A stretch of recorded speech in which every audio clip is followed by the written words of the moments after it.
E se eu dissesse que existem superpoderes escondidos no nosso dia a dia?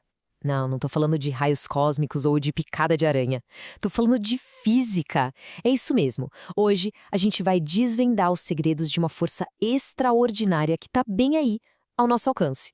Olha só essa pergunta. Como é que dá pra mover uma coisa gigante usando pouquinha força? Sabe, tipo levantar um carro ou empurrar uma pedra enorme? Parece até mágica, né? Mas ó, é pura ciência. E a resposta para isso está nas máquinas simples. E o mais legal, elas são por toda parte, só esperando a gente descobrir.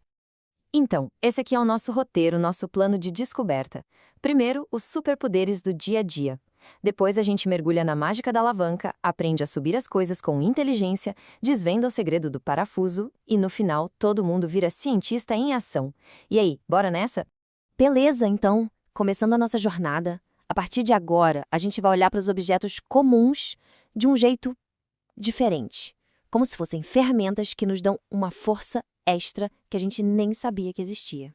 E tá aqui o grande segredo de tudo: as máquinas simples. Pensa nelas como ferramentas geniais, que basicamente multiplicam a nossa força. É tipo um truque de mágica da física, sabe? Elas não criam força do nada, isso é importante. Elas pegam o esforço que a gente já faz e, bum, amplificam.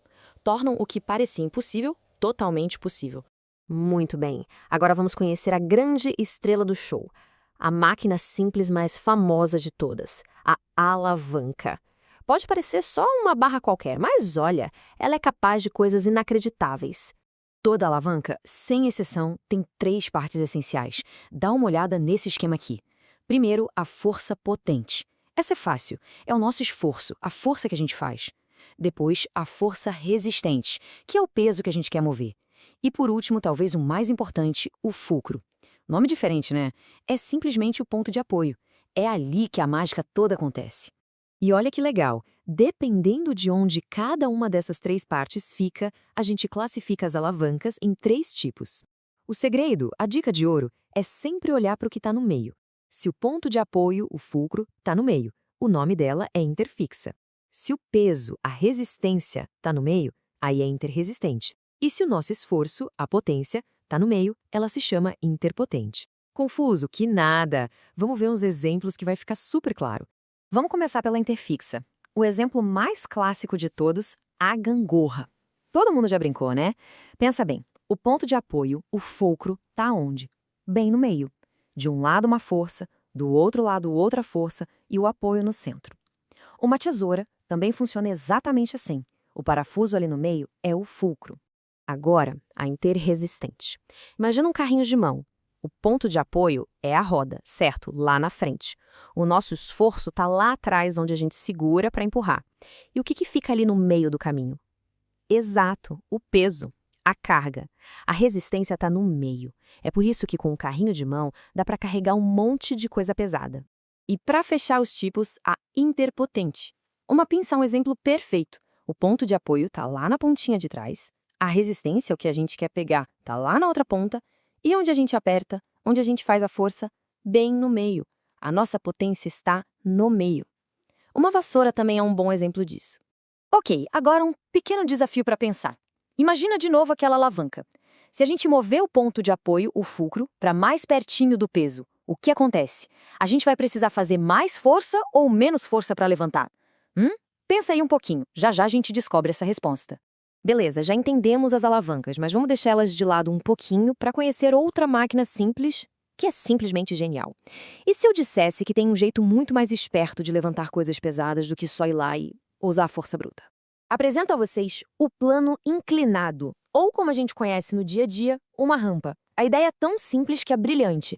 Em vez de levantar um negócio pesado de uma vez, a gente empurra ele por uma superfície inclinada. E aqui está o pulo do gato. A gente faz menos força, bem menos. Só que tem uma troca. A gente precisa percorrer uma distância maior. É uma troca muito inteligente.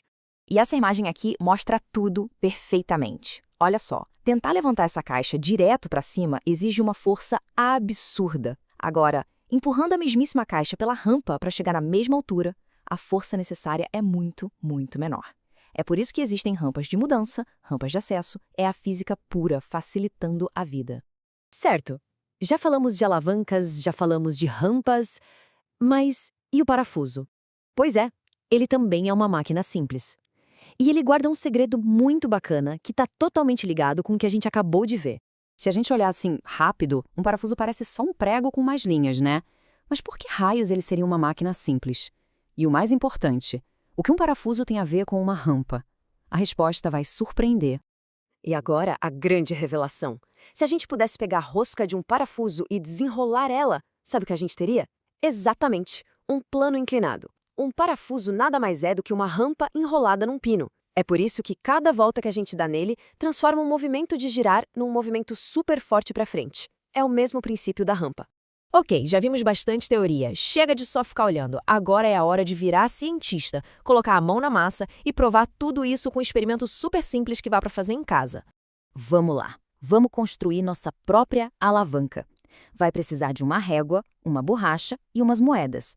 A régua vai ser a nossa alavanca. A borracha vai ser o nosso fulcro e as moedas são o peso.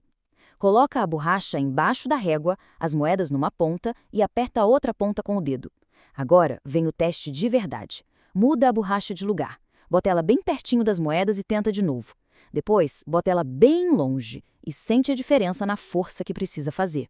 E aí, o que aconteceu? Onde foi mais fácil levantar as moedas? Quando a borracha, o fulcro, estava mais perto ou mais longe delas?